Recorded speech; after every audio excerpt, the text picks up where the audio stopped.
Ladies and gentlemen, my name is Paul Hughes, I am the Lord of Leisure, and welcome to, well, Berlin, actually.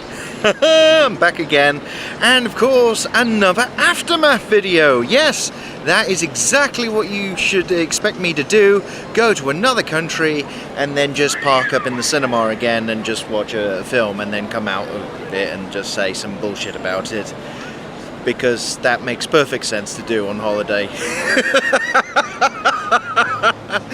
I'm actually at the Sony Centre, where I've just come out of the Cinemax thing, where of course they're showing Despicable Me 3, and of course we've got a giant minion again. But I'm not talking about Despicable Me today, no, far from it. Today's film that I saw was actually something that came out quite a number of weeks ago in the UK, but I completely missed it.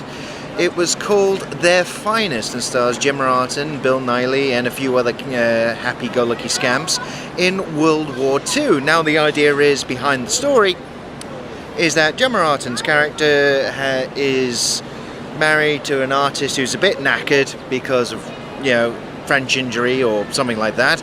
And she ends up working for the Ministry of Information, who's trying to make films for the general public to feel less shit.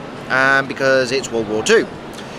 And that then turns into a whole-blown thing where they make a film about Dunkirk, which is kind of timely because obviously forthcoming in the cinemas soon in 2017 is the film Dunkirk. So therefore, of course, you'll have the story about how there was a massive evacuation from Dunkirk with all civilian boats, yada yada yada. Bill Nighly as well plays an actor with a weird agent who has a rather undisciplined dog, but don't worry, the dog definitely is disciplined later on. And he accepts the role of a drunken uncle, because obviously why not? And Gemma Arterton goes out to visit some twins who apparently nicked their father's boat to go and help people in Dunkirk, but apparently they didn't get there, so she lies, and then the whole film basically gets made with all sorts of twists, turns, some romance involving the writers, no doubt.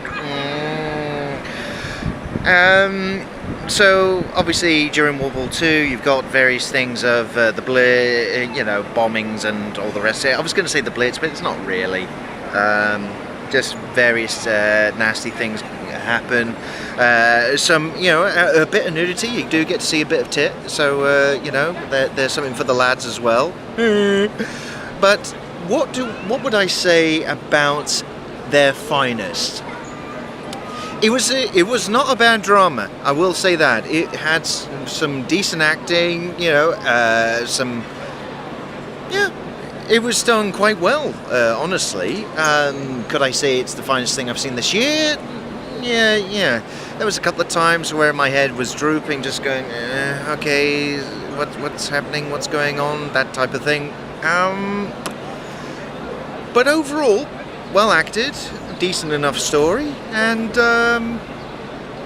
if you do get a chance to catch it on the old Netflix-aroo or anything like that, by all means please do so, because honestly it wasn't their worst.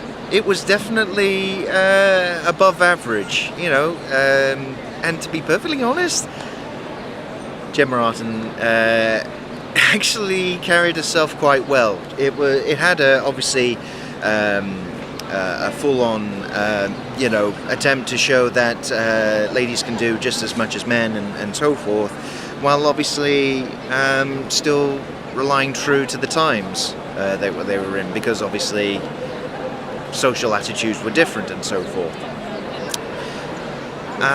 There was even a lesbian. Yes, of course, because that makes perfect sense. World War II and political correctness, ladies and gentlemen. So anyway, Their Finest, as and when you can watch it, by all means do so. That's all from me, and I'm gonna bugger off and drink myself silly now while I'm on holiday. So until then, and they say bye as well, some people, see, I made friends! So from Berlin campers, until next time, bye!